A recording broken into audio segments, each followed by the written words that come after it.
Je suis très content de l'accueillir comme nouvelle chroniqueuse. On se connaît bien, il y a un profond respect, affection également qu'on a entre les deux. Elle est photographe professionnelle, également ambassadrice pour Nikon Canada. Elle est photographe, donc vous comprenez tout ça. C'est Sarah Maud qui est avec nous. Salut Sarah! Salut, ça va? Bien, ça va très bien toi? Oui. Vraiment heureux de t'accueillir.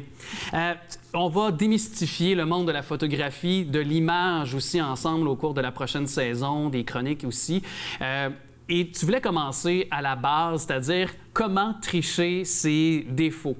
Que veux-tu dire par ça? Bien, en fait, je me suis dit que pour une première chronique, pour moi, au cours des 10-15 dernières années, toute ma vie, on m'a posé des questions, toute ma vie de photographe, on m'a posé des questions, souvent, Zara, comment est-ce que je pourrais faire quand je me prends en photo, quand quelqu'un me prend en photo pour cacher mes défauts. Donc, je me suis dit, pour une première chronique, ça pourrait être intéressant que je parle de ça, un peu pour détendre l'atmosphère aussi. Donc, en fait, surtout avec les réseaux sociaux en ce moment, on se prend beaucoup en photo, il y a beaucoup d'images qui circulent et, évidemment, on remarque un peu plus souvent nos petits défauts, puis malheureusement, des fois, on se compare, puis on aimerait améliorer ça. Puis aussi, ce que moi, je remarque beaucoup, justement, c'est que, et je ne sais pas si c'est quelque chose où que je gère en disant ça, mais je remarque surtout chez les femmes, je remarque beaucoup qu'elles cachent le tout en mettant 40 couches de filtres. C'est ça. Et ce sont souvent des belles femmes et elles n'ont pas à faire ça, là. Non. Puis tu vois, c'est drôle parce que je posais la question justement à d'autres hommes. Tu sais, je posais la question, il y a beaucoup d'hommes qui me répondent, moi, je trouve qu'une femme qui met des filtres, c'est totalement turn-off. C'est vrai. C'est pas agréable. Et c'est pour ça que moi, je voulais apporter des trucs et astuces aujourd'hui pour justement avoir à éviter les filtres. Parce que justement, même en photographie, quand on fait de la photo, on veut pas avoir à passer des heures de Photoshop après. Donc, on cherche toujours à avoir la meilleure image tout le temps. Donc, j'amène quelques trucs ici. Ouais. Donc, par exemple, le truc qui revient souvent, le défaut que souvent on me pose comme question, comment est-ce que je pourrais le cacher, c'est les rides et les ridules, tu sais, tous les petits plis d'expression et tout ça. Donc, un des très, très bons trucs pour ça, c'est de se mettre devant une baie vitrée, donc un éclairage diffus, parce que ce que ça fait, c'est que quand la lumière, vous êtes face à la lumière, ce que ça fait, c'est que ça va glisser sur votre visage. Donc, tu sais, au lieu d'avoir, tu sais, la lumière est latérale, les rides, ça va venir creuser des ombres à l'intérieur. Donc, on va plus les distinguer. Par contre, si vous êtes face à la lumière, bien là, dans ce cas-là, les rides s'effacent. Donc, ça, c'est un bon truc pour ça. Est-ce que c'est caché un peu avec les cheveux aussi? Tu sais, quand on parle de rides, on peut jouer avec les cheveux aussi pour cacher le tout? Bien, c'est sûr que ça peut aider un petit peu, surtout au niveau des rides d'expression des yeux, comme les pattes doigts, un peu, des choses comme ça. Mais c'est surtout la lumière qui va tout changer.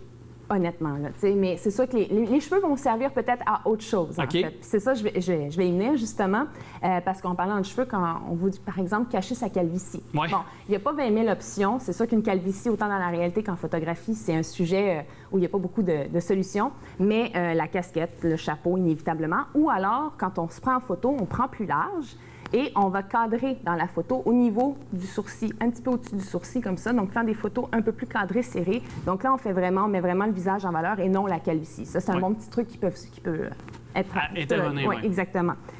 Sinon, un sujet qui revient souvent, puis moi aussi, je suis un peu concernée, c'est les cernes. C'est vraiment, c'est quelque chose qui revient souvent. Bon, j'ai des cernes, j'ai des poches, comment est-ce que je fais, Zara, pour les cacher, tout ça. Donc moi, il y a plusieurs options pour ça. Souvent, c'est de regarder la source lumineuse. Donc ici, il y en a plusieurs. Mais le truc, c'est si par exemple la source lumineuse vient du plafond, c'est dans ce cas-là de lever un peu le nez toujours vers la source lumineuse. En levant le nez, vous voyez moins les cernes. Si je fais ça comme ça, vous allez plus les voir. Donc c'est ça. Donc en levant le nez un petit peu, ça aide, tu sais. Qu'est-ce qu'il y a d'autre aussi? Bon, l'anti-cerne, on s'entend que pour les femmes, c'est toujours une option vraiment bonne à avoir. Donc, c'est lever la tête, tourner la tête vers la source lumineuse, puis aussi, si vous avez des lunettes qui cachent les cernes, ça peut toujours être pratique. Oui, ah ben oui.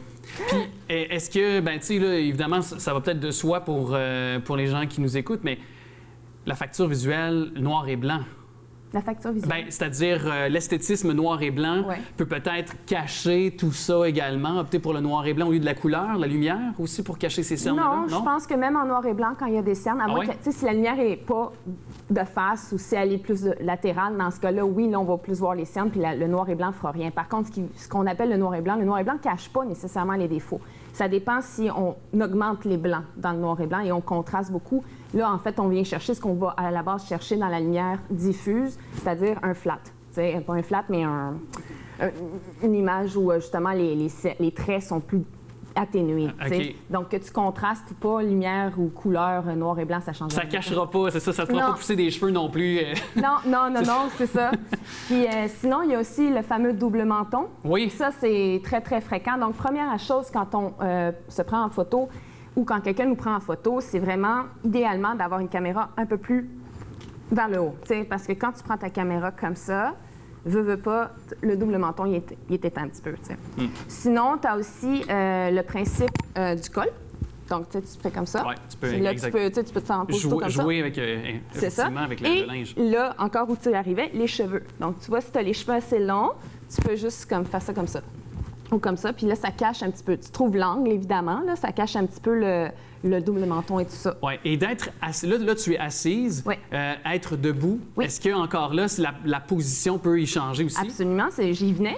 C'est que justement, quand tu te lèves debout comme ça, c'est ça que tu peux faire plus ou moins naturel, là, mais il faut que tu y penses. C'est que tu avances un pied par en avant puis tu t'étires comme ça. Fait que ça a l'air con, mais en faisant ça comme ça, tu vas étirer le menton, donc le cou va s'allonger. Bon, ça dépend où est située la caméra, mais si c'est là, c'est vraiment comme ça. Oui. Puis encore là, j'imagine aussi, il y a toujours une question également du photographe. Il y a toujours une question aussi du matériel également que tu as versus un téléphone cellulaire, versus toi qui est une bande professionnelle, qui a des lentilles, qui a un appareil photo aussi, qui amène plus loin l'image, finalement. Là. Bien, en fait, le travail de photographe, c'est surtout de diriger son sujet. Nous, on les voit, les défauts, on les connaît, donc on va les tricher pour que la personne se sente bien. C'est ça. Puis les lentilles aussi ont l'art de compresser ou d'allonger ou de déformer. Par exemple, quand on a des gros bras, l'option de décoller les bras, je vais me relever, là. Quand tu décolles les bras comme ça, tu regardes, ton corps, si je croise les bras puis que je suis de profil, c'est sûr que là, on voit le gras de bras qui s'étale un petit peu puis on aime moins ça. Donc, juste de mettre les mains dans les poches comme ça, on décolle le bras, donc ça affine. Donc, c'est toutes des choses comme ça qu'en tant que photographe, on va guider notre sujet pour le faire. Très intéressant ce que tu nous en plus dis. de créer une expression, puis de diriger la lumière et tout ça. Mettre à l'aise la personne, parce Absolument. que souvent, c'est pas tous les personnes qui passent devant ta lentille qui sont à l'aise devant, justement, on n'est pas habitué dans le Non, mais le truc, c'est souvent de les faire bouger puis de leur faire oublier qu'il y a une lentille. C'est de s'amuser. En fait, ça a toujours été ça, hein, le secret, c'est de s'amuser dans tout. Un grand plaisir. Puis moi, je vais m'amuser avec toi, c'est sûr, au cours des prochaines semaines. En quelques minutes, tu nous as déjà beaucoup mentionné sur le domaine de la photographie. Très content de t'avoir avec nous. Moi aussi, vraiment. C'est vraiment plaisir. On peut évidemment voir ce que tu fais, évidemment, sur le tsaramode.com. Puis on te revoit très bientôt dans cette émission. Merci. Merci beaucoup. Merci.